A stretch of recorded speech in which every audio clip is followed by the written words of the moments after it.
कश्मीर की हिस्ट्री 5000 साल की है, ये बात नोट है। ब्यूटीफुल। 90 में ऐसा क्या हो गया कि 90 के बाद की जो कश्मीर की तस्वीर है वो बिल्कुल अलग हो गई? ज़ियाउल हक ने कहा ये कश्मीरी, इनको पहले मुसलमान बना, इनको एक्सट्रीम मदरसे दे दो। मैंने इंसान को एक म्यूजिकल मिट्टी से बनाया, ये तो कुरान शरीफ ब्यूटीफुल। कि उस वक्त बुद्धिस्ट, हिंदू और मुसलमान एक साथ जमा हुए और 90 तक वही सिस्टम था।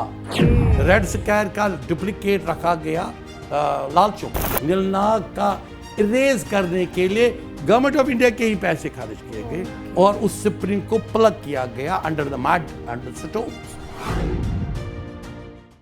कश्मीर, ये नाम सुनते ही आपके दिमाग में एक इमेज क्रिएट हो गई होगी।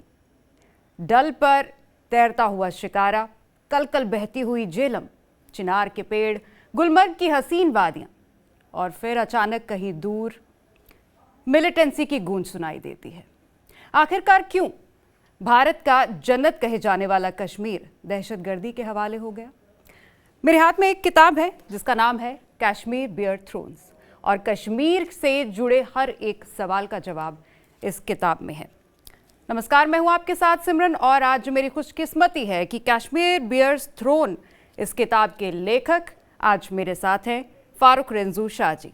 सर नमस्कार, स्वागत आपका TV9 पर। बहुत बहुत शुक्रिया, thank you. Farooq Renju Shah ex commissioner रह चुके हैं जम्मू कश्मीर के, जिनके अंडर लगभग 40 बहुत ज़्यादा इंपॉर्टेंट डिपार्टमेंट्स थे। उसके बाद से जमात एहतियाद हलफिया के स्पिरिचुअल लीडर भी रह चुके हैं और अब 20 किताबें लिखने के बाद कश्मीर बियर थ्रोन्स के साथ एक बार फिर से कश्मीर से जुड़े कई सवालों के जवाब लेकर सामने आए हैं। तो फारूक जी, सबसे पहला सवाल जो मैं पूछना चाहूंगी, it is written Kashmir bears throne, Kashmir नहीं कश्मीर, ये नाम की वजह? बिल्कुल, because this is the first question mark जो एक इंटेलिजेंस आदमी के जहन में डेफिनेटली आएगा कि ये के से क्यों नहीं है जी। लेकिन के का जब हुलिया ही बिगाड़ दिया गया, जब के रहा ही नहीं, खास तौर पर मैं कहूँगा कि 47 में एक कॉन्स्पिरेसी के तहत कश्मीर को डिवाइड किया गया, जानबूझ के एक स्ट्रेटेजिक पार्ट अवे रखा गया। शाहरा इब्राहिम हमारे साथ था, हमारे साथ वो सिल्क रूट था, हमारे साथ हुंजा था, हमारे साथ गिलगित था, बल्तिस्तान था। कहाँ है K2? कहाँ है वो माउंटेन्स? कहाँ है? सो हम ये दुरांत लाइन आजकल बोल रहे हैं, जो अफगानिस्तान से बॉर्डर मिलता है, दुरांत लाइन, ये तो हमारा था। और जब एक्सेशन हो गया, एक्सेशन कोई हाफ पार्ट का नहीं हुआ, एक्सेशन एंटायर टेरिटरी का हुआ। जब एंटायर मैप का हुआ तो क्यों जानबूझकर एक कॉन्स्पिरेसी के तहत उसको छोड़ा गया? ये डेलिब्रेट एक्ट, ये नहीं है, इट्स नॉट ए चांस। ये इसलिए किया गया क्योंकि वहाँ किसी लोगों को उनके साथ अंडरस्टैंडिंग थी, उनको थ्रोन पे बिठाया जाए, उनको हुकूमत दी जाए और चाहे कश्मीर बाहर में जाए, क्योंकि वहाँ के वोट इनको नहीं मिलने वाले जिनको हम हुकूमत देने वाले।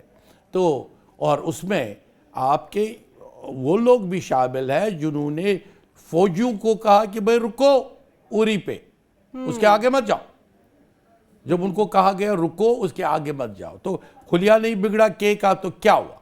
तो कश्मीर थ्रोन एक ऐसी किताब में जो मैंने पिछले 6 साल लिखी है, मैं लिखता रहा और मैं सोचता रहा मैं कैसे प्रेजेंट करूं ये कश्मीर में तबाही, बर्बादी, इस सारा इज़्तिराब, ये क्यों है, कैसे है, क्या किया गया एक अच्छी खासी सिविलाइजेशन के साथ। कश्मीर एक सिविलाइजेशन का नाम, बिल्कुल, कश्मीर एक तहजीब का नाम, जी बिल्कुल। और ये तहजीब था हिंदू, मुस्लिम, बुद्धिस्ट का एक पावर। 1321 AC 1321 AC जब बुलबुल शाह आए जी, वो तलवार लेके नहीं आए, बुलबुल शाह आए अ पर्सन जो जिसने एक आइडियोलॉजी दे दी। और आइडियोलॉजी क्या दे दी? आइडियोलॉजी ऑफ लव, मोहब्बत। और उस वक्त एक तरफ बुलबुल शाह आए, एक समझने की बात है कश्मीर को, अगर कोई सुनना चाहे कश्मीर को, एक तरफ बुलबुल शाह आए, दूसरी तरफ जुल्क़ादर खान जो कि चंगेज खान का वो जो उसका ग्रैंडसन था, वंशज ग्रैंडसन में से था जो हलाकू खान का दादा था उसका, जी। हलाकू खान। तो हलाकू खान, चंगेज खान, ये एक ही नस्ल के थे, लेकिन ये खुदा को नहीं मानते थे। ये बात बहुत सारे लोगों को, मतलब खान खान नहीं खान पता खान, होगी। ये शायद ये खुदा को ही नहीं मानते थे। Okay they were the present communists, ये कम्युनिस्ट जैसे थे ओके कि हम खुदा को नहीं मानते। इनके झंडे भी थे कम्युनिस्ट। उन्होंने कश्मीर को हमला किया ओके उसी वक्त। और पावर देखो स्पिरिचुअलिटी का, ये हिस्ट्री है और आज ये हिस्ट्री काम आती है। पावर देखो कि उस वक्त बुद्धिस्ट, हिंदू और मुसलमान एक साथ जमा हुए। वाह सदरुद्दीन रंजन शाह था बादशाह, तो जुल्कदर खान को डिफीट मिली। वो बर्फ के तोदून तले उनके 70,000 फौजी हलाक हो गए। लेकिन स्पिरिचुअलिटी ने ब्लेसिंग दे दी। जो लास्ट ऋषि क्वीन थी कोटा रानी, वो लास्ट ऋषि क्वीन, आपने सुना होगा, last Rishi queen of Kashmir. तो she was blessed by this, और उसने फिर हमेशा रेडिकल्स के खिलाफ लड़ा। शी वाज टेलिंग कि रेडिकलिज्म कश्मीर में नहीं चलेगा। और 90 तक वही सिस्टम था, 90 तक, 1990 तक ये सिस्टम था। 700 साल का सिस्टम, मोहब्बत का, प्यार का। अगर आप देखें, आज आपने बताया ये कश्मीर का नाम जब आता है तो तबाही मंजर पे आती है, लेकिन 700 साल ये नहीं आता था, फिर मोहब्बत ही मोहब्बत। फिर फारूक सर, फिर 90 में ऐसा क्या हो गया? 90 में ऐसा क्या हो गया कि 90 के बाद की जो कश्मीर की तस्वीर है वो बिल्कुल अलग हो गई? मैं बताऊं, ये बात आपने बहुत ही अच्छा सवाल किया। 90 बाद क्या हुआ, और आज भी इससे समझना चाहिए कि किस सिचुएशन ने 90 को लीड किया। अगर आप देखेंगे, ज़ियाउल हक जो इसका पाकिस्तान का बना जनरल, ज़ियाउल हक जिम्मेदार है। ओके ज़ियाउल हक ने कहा ये कश्मीरी, इनको पहले मुसलमान बनाओ। Okay all Kashmiri has used the word, इन कश्मीरियों को पहले मुसलमान बनाओ। और उसने कैसे मुसलमान बनाया, उनको बनाने की कोशिश की, जो कि गलत था। He was on the wrong track, he was not even himself, I doubt whether he was a Muslim और नॉट। तो उसने कैसे मुसलमान बनाने की कोशिश की, उसने कहा कि जनाब इनको एक्सट्रीम मदरसे दे दो। फंडिंग लाई, सऊदी अरब से फंडिंग लाई और अमेरिका से भी फंडिंग आई। और फंडिंग क्या आई कि इनको एक्सट्रीमिज्म दारुल उलूम में दिलाओ, इनको एक एक्सट्रीमिज्म इस्लामिक सिचुएशन पे पहुंचाओ। तो ऐसे ऐसे फिरके आए जो 700 साल नहीं थे। भाई म्यूजिक बैन, बताओ किस इस्लाम में लिखा है म्यूजिक बैन? इस्लाम में नहीं है म्यूजिक बैन। मरज बहरैनी अल्तकियान बैनहुमा बरज़खुल्लाह यबक़ियान, खलक़ इंसान मिन सलसाल कल फ़ख़ार व खलक़ल जान मिन मारिज मिन नार। मैंने इंसान को एक म्यूजिकल मिट्टी से बनाया। ये तो कुरान शरीफ है। ब्यूटीफुल। कुरान कहता है मैंने ह्यूमन बीइंग को एक खनकती और म्यूजिकल मिट्टी से बनाया। सो स्पिरिचुअलिटी इज दिस। तो इन्होंने कॉन्ट्राडिक्टरी जो लोग लाए, वो भी फिफ्थ फेल लोग। उन फिफ्थ फेलों ने, अगर आप देखेंगे, उनके अगर वो बिलो पॉवर्टी लाइन थे, they made money, out of them some became bears. इसी तरह जो खजाने थे तोशखाना से, 9 ट्रंक्स, मैंने किताब में जिक्र किया और बताए, और मैं हिस्ट्री बात कर रहा हूँ। जी जी, मैं हिस्ट्री बात कर रहा हूँ। और आपके you are the first channel which will be this revealing it, कि 9 ट्रंक्स जो 1937 में दुमेल में पकड़े गए। ओके दुमेल इज अ प्लेस जो इस वक्त पीओके में है। ओके वहाँ एक ये था जो नाका लाइन, जिसको कहते हैं चेक पोस्ट पे जब 9 ट्रंक्स पकड़े गए, इट वाज अ मुहीती who was bringing it for these Bulbul Shah shrine, Shah Hamdan shrine, क्योंकि शाह हमदान ने भी कुछ, उसके पास भी हीर जवाहरात थे। तो उनको जब पकड़ा गया, they were taken in the Maharaja तोशखाना। ओके। और जब 1947 में ट्राइबल आए, तो उनकी नजरें भी, ये ट्राइबल पहले एक मिस्ट्री है, वो कौन थे 1947 के ट्राइबल कौन थे? कश्मीर में तो गन पहले ही आया था, अभी इंडियन आर्मी भी नहीं आई थी, अभी एक्सेशन भी नहीं हुआ था। Okay. ये गन कहाँ से आया? वो आप देखिए, वो पैलेडियम के सामने लाल चौक में उसका नाम रखा गया था red square, which was the communist name, जो कि रशिया में है red square. Okay, red square का डुप्लीकेट रखा गया लाल चौक को। Okay. तो ये जो कम्युनिज्म था, it was on the rise and they were equipped. Pamila Dutta, British का जो कम्युनिस्ट लीडर था, वो लिखता है क्रॉनिकल में कि भाई गन लाए गए, वो कम्युनिज्म फ्लोरिश हो गया। Okay. और Germans, Hitler had I on Kashmir. Hitler को अगर वो 1947 45 के जंग में वो हारता नहीं, तो उसका जो प्लान था वो चित्राल तक पहुंच गया था। चित्राल में उसके बेसिस थे, चित्राल जो पाकिस्तान में है। और जो लास्ट एस्केप है, there is a Sunday Star in London, वो कहता है कि हिटलर ने कमिट सुसाइड नहीं की, वो कहीं से भागा in the British territory. Okay, और ब्रिटिश टेरिटरी कौन थी ब्रिटिश टेरिटरी जिसने उसको पनाह दिया होगा? वो चित्राल में जब उसकी लैंड थी, चित्राल कश्मीर के साथ है, हुंजा रिवर बीच हुंजा में वैली, है, हाँ। Chitral is one side. जी। तो हैज हिटलर क्रॉस्ड? एंड अगर हिटलर कश्मीर में आया as like Osama bin Laden जैसे अमिताभ में गया और हाइड आउट में था, तो कौन सा हाइड आउट था? बहुत सारी इशारे मिलते हैं कि रोजबल में, जो श्रीनगर में है रोजबल, तो अचानक उसका नाम किया गया कि जीसस का ग्रेव है यहाँ। मैं I was जबकि about to Jesus ask, grave नहीं है। I was about to ask कि जीसस बताएं। हिंदुस्तान में जीसस का ग्रेव, या किस तरीके इसको कैसे प्रोजेक्ट किया जा रहा है कि जीसस इंडिया में आए, या फिर कैसे उनका ग्रेव जो है वो कश्मीर में हुआ? मैं इसको ये बताऊं, क्योंकि जीसस का मेरे ख्याल में नाम इस्तेमाल किया गया ताकि ये हाइड आउट प्रोहिबिटेड बने और उसको एक सिक्योर जोन बनाया गया कि जना वहां, और 1945 से सेकंड वर्ल्ड वॉर तक there is no book, no history. आप हिस्ट्री पढ़ो, कोई बामजे की पढ़ो, आप जोना राजा की पढ़ो। जोना राजा ने 5000 साल की हिस्ट्री लिखी है हमारे कश्मीर की। Beautiful, he was our pride. Beautiful. GMD Sofi पढ़े आप आजम धदमरी को पढ़े, आप अमीन चाडूरा को पढ़े, जिन्होंने ओरिजिनल कश्मीर की हिस्ट्री लिखी है। कश्मीर की हिस्ट्री 5000 साल की है, ये बात नोट करें। ब्यूटीफुल। 5000 साल कहीं जीसस जिक्र नहीं है। ओके। और अचानक जब हिटलर गायब हो जाता है, रशिया कहता है कि हमने हिटलर को मारा, जबकि वो भी गलत निकला। वो तो जिस डेड बॉडी को वो बोलते थे हिटलर की dead body, she was the Russian woman. Okay, Russian women जिसकी dead body is that person को बिठाया गया। और आप देखिए, उसके बाद ही अगर 70 साल आप देखेंगे, कश्मीर में शायद उसी का गोश्त रहा होगा। अगर उसकी डेड बॉडी रहेगी, उसका गोश्त रहा होगा। okay. तो ये गोश्त जो थे, this ghosts have created a problems for their power.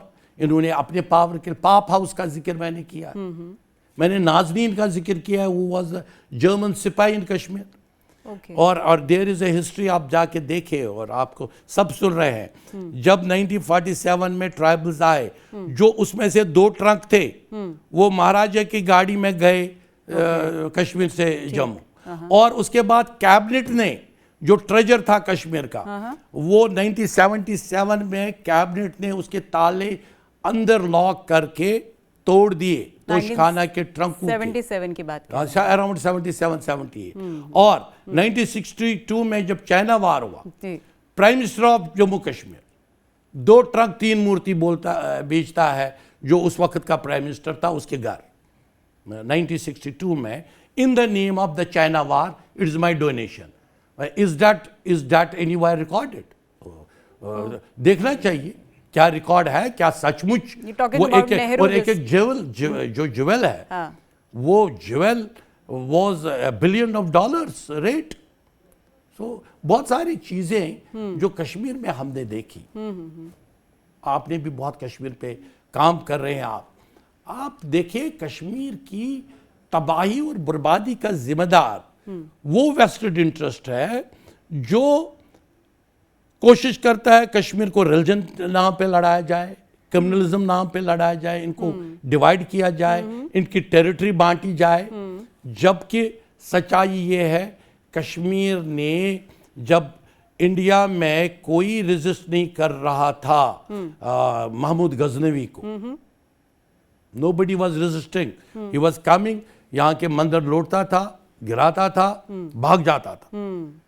लेकिन कश्मीर इंडिया की वो उस वक्त एक ऐसी जो टेरिटरी है जिसने महमूद गजनवी को तोसमादान में डिफीट दे दिया। और pheran was the pheran, Kashmiri pheran was the uniform of the soldiers, Sangram Rashi का, ब्यूटीफुल संग्राम रशी। तो ये चीजें नहीं बताई जाती हैं यंगस्टर्स को। हमें सारे इंडिया को बताना चाहिए कि how strong fort Kashmir has remained, लेकिन किस तरह इसकी तहजीब बर्बाद की गई। Neelnag is the name of a Hindu god, एक स्प्रिंग हुआ करता था। Okay, there are two important springs in Kashmir, एक नीलनाग यूसमर्ग में है, दूसरा सीता का चश्मा है, वो है सीता हरन में। सीता हरन इज ओनली इन कश्मीर। कि देयर इज अ मिथ कि उस जो वो स्प्रिंग है, वो स्प्रिंग में सीता रही है उस स्प्रिंग में। ओके, और अटेम्प्ट उस पे किया गया था बाय जो from there Hindu point of view. Okay, लेकिन उन स्प्रिंगों का इरेज करने की कोशिश की गई, क्योंकि हिंदू का नीलनाग नहीं रहना चाहिए, क्योंकि नीलमत पुराण में है। और human resources ministry government of India के पैसे खर्च किए गए टू किल नीलनाग, नीलनाग का इरेज करने के लिए गवर्नमेंट ऑफ इंडिया के ही पैसे खर्च किए गए। और उस स्प्रिंग को प्लग किया गया under the mud and the stones. That is the how Kashmir was being run.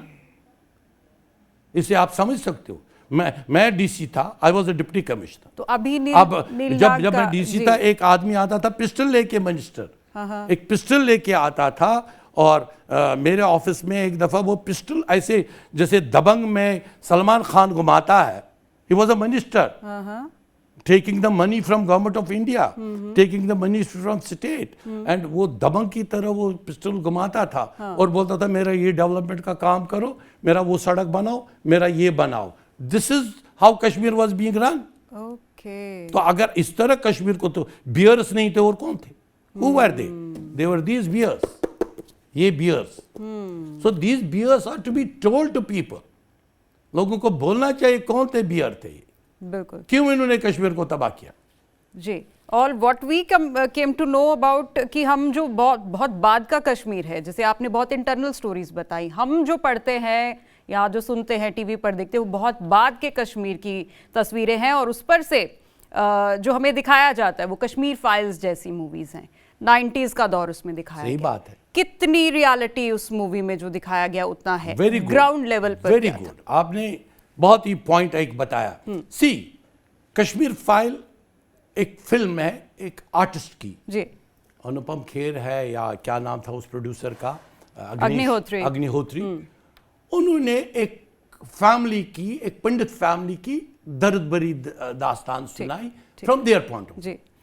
कहीं पे उनको मैं कहूँगा एज अ कश्मीरी कि उनको सारे कश्मीरी मुसलमानों पे उंगली नहीं उठानी चाहिए। They should not demean all the Muslims of Kashmir, because Kashmir, मैं आपको खुद बताऊंगा और ऑथेंटिकेट कर रहा हूँ। I had topped the public service commission during that time and I was in the service in recently service शुरू की। गंजू था, नीलकंठ गंजू, उसको मारा गया Hari Singh street, which was the government street. And government street में जब उसको मारा गया, जज था, justice Neelkanth Ganju, he was shot dead. 8 घंटे उसकी लाश पड़ी बॉडी को किसी ने टच नहीं किया। न मुंशी आया थाने का, न जिप्सी आई, न इंस्पेक्टर आया, न SHO आया, न DSP आया, न SP ऑफ द एरिया आया, न SSP ऑफ द एरिया आया, न DIG ऑफ द एरिया आया, न IG ऑफ द एरिया आया, न चीफ मिनिस्टर आया। They should have come that very time. डर का माहौल बनाने के लिए। It means they were at that time there was a political game कि कश्मीरी पंडितों को निकाला जाए, इनकी प्रॉपर्टीज ली जाए और एक ऐसे सेक्शन को दिया जाए जो रेडिकल सेक्शन है और पॉलिटिकल सेक्शन है, ताकि हमारी पॉलिटिकल गेम चलती रहे। आप देखिए, जब जलाया गया, ये नहीं नीलकंठ गंजू की बात या पंडित, हमारा मैं इस एतकाद लाइन का हूँ, हमारा श्राइन जी शेख नूरुद्दीन वली चार शरीफ में जलाया गया। ओके मसगुल बड़ा जबरदस्त था। मसगुल को एक फायर ब्रिगेड ट्रक से बचाकर एक सब इंस्पेक्टर ले गया, बचाकर खुशी हुआ, डांस किया कि हमने ये आस्थान जलाया, और उसको डबल प्रमोशन मिली। This was the administration, they were on the both sides.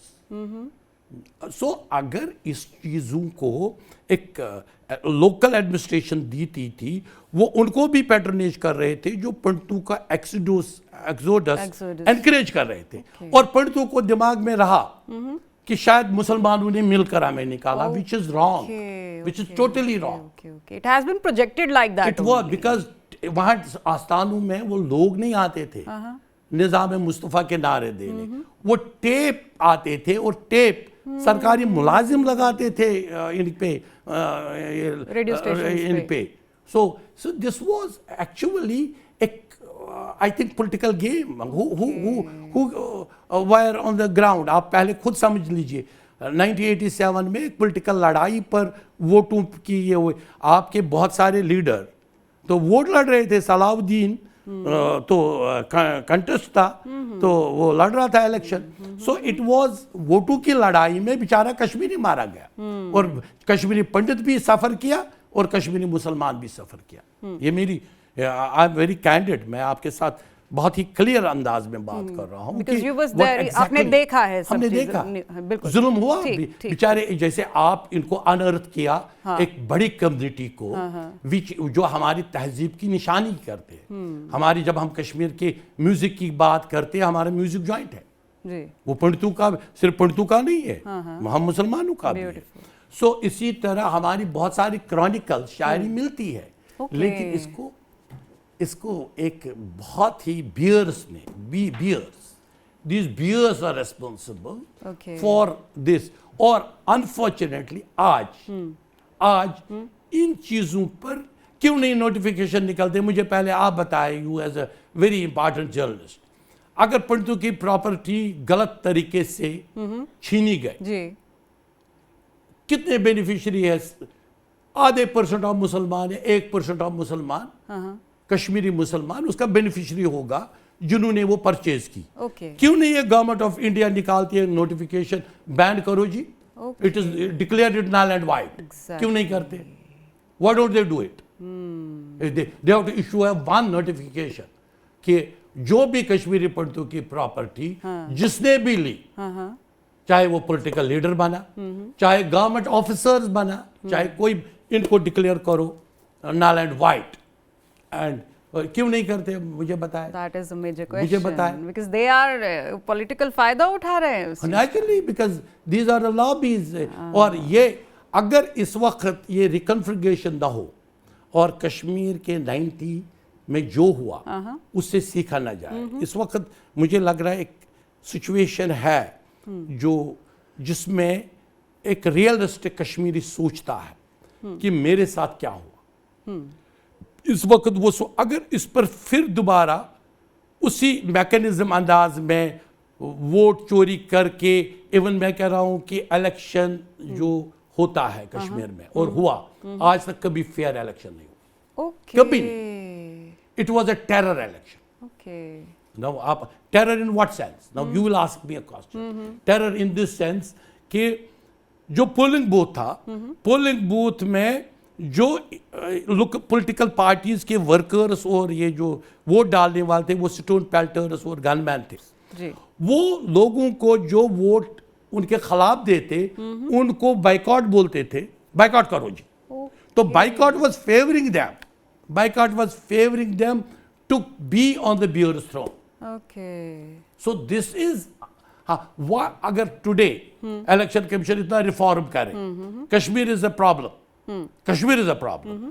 Kashmir में एक experiment point of view digital voting करें, ऑनलाइन वोटिंग करें, जैसे बैंक ट्रांजैक्शन होती है, जब से बैंक ट्रांजैक्शन होती है 100% वोटिंग होगी, 100% लोग डालेंगे and you will find the fair results. अगर उन्होंने फिर वही टेरर वोटों से पोलिंग स्टेशन में आप डरोगी, चोरी चोरी चुपके जाओगी वोट डालने, और शाम को आपको मिलिटेंट आएगा, वो मारेगा वोट क्यों डाला, तो इसलिए आदमी कहता मुझे नहीं डाल। अगर वो आपको अवॉइड कर रहा है, better it is go for a fair digital election. हाँ जी। अच्छा, स्टोन पेल्टर्स की आपने यहाँ पर बात करी फारूक साहब। ये स्टोन पेल्टर्स, इनको कहा जाता है कि फंडिंग मिलती है, जो छोटे छोटे बच्चे हैं, यंगस्टर्स हैं, उनको जाके उनको कहा जाता है कि तुम स्कूल मत जाओ, हम तुम्हें 200-500 बक्स देंगे and you just have to throw stones on our army. क्या ये बात सच है? देखिए, आप पहले देखना चाहिए मोडस ऑपरेंडी किन का है, हु आर द बेनिफिशरीज। आप देखिए कि जिन लोगों ने मिलिटेंट क्रिएट किए, क्या वो लोग उनके साथ चुपके चुपके नहीं मिलते थे? क्या वो लोग जिनका बैकग्राउंड गन रहा है, I will not reveal the name, but I know so many people who were Pakistan trained militants are presently even today holding a very good positions. क्यों? क्योंकि they had developed a vested interest. Or stone pelter were being raised in the name of गड़बड़ कराओ by those politicians, जो politician उनको अपना MLA बनने के लिए इस्तेमाल करते रहे, उनको बिरयानी देते रहे, उनको वहां पे पहुंचाते रहे और शाम को बयान देते रहे। They were on the both sides. एक साइड से उनको स्टोन पेल्टर साथ थे, दूसरी तरफ से वो गवर्नमेंट के एस्टैब्लिशमेंट का साथ लेते थे। जब गवर्नमेंट का एस्टैब्लिशमेंट भी आपको साथ दे और उधर से आपने डेवलप रिलेशन ऐसे किए। अब दुल्लत साहब की किताब पढ़े, मैंने आपको ये किताब लिखी, दुल्लत साहब की आप किताब पढ़े, रिसेंटली आई। दुल्लत साहब अनफॉर्चुनेटली, और I can't say how he was acting, what way he was acting, but the way he was acting is himself telling कि मैं दो बड़े लीडरों को अपने घर में बिठाकर शराब पिलाता था। आप उसकी किताब पढ़े। दो बड़े लीडरों को अपने घर में बैठाकर, मैं उनको ब्लैक विस्की पसंद थी, मैं दोनों को पिलाता था और बोलता था कि पावर गेम की कराओ। And he has been always appoints man. मैं नया चीफ मिनिस्टर जम्मू कश्मीर में किसको बनाऊं? जिस आदमी ने कहा कि मैं आधा इंच जमीन नहीं दूंगा अमरनाथ यात्रा के लिए, he is in record. Sonia ji ने थपथपाया टेबल चेयर्स की फॉर दिस वर्ड कि ये बोलता है कि मैं आज वो खुद यात्रा का रिसेप्शन कर रहा है। So this is the contradiction. This is the, I will not name, I know. क्योंकि I am not in politics. जी, बिल्कुल।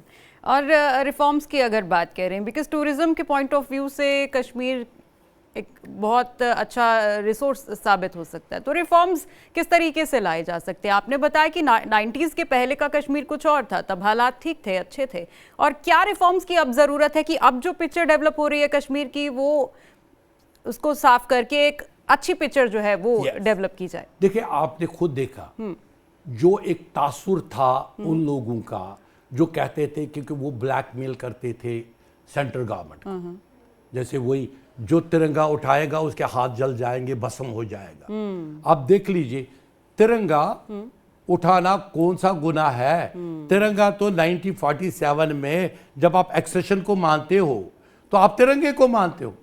जो उस वक्त का चीफ मिनिस्टर, प्राइम मिनिस्टर था, वो तिरंगे के हाथ में ही वो लेके आ गया कि he has not rejected the तिरंगा। तो आप कह रहे हो कि तिरंगा को सिर्फ मैं उठाऊं सकती हूं या उठा सकता हूं, लेकिन अगर मुझे आपने सीट से डिथ्रोन किया तो फिर आपका कोई तिरंगा उठाने वाला कोई नहीं होगा। लेकिन आपने खुद देखा, यू आर वाचिंग मीडिया, कोई कश्मीरी शाई कर रहा है फील जब वो अपने कंट्री का झंडा उठाता है। He is proud of it. बिल्कुल, ये मेरी सोच है इस मामले में, और आप भी खुद देख रही हो इस किताबों में। Of course. और बहुत सारी कहानियां ऐसी हैं, मुझे लगता है कि अगर हम लोग डिस्कस करने लगेंगे फारूक बहुत सर जी, तो बहुत।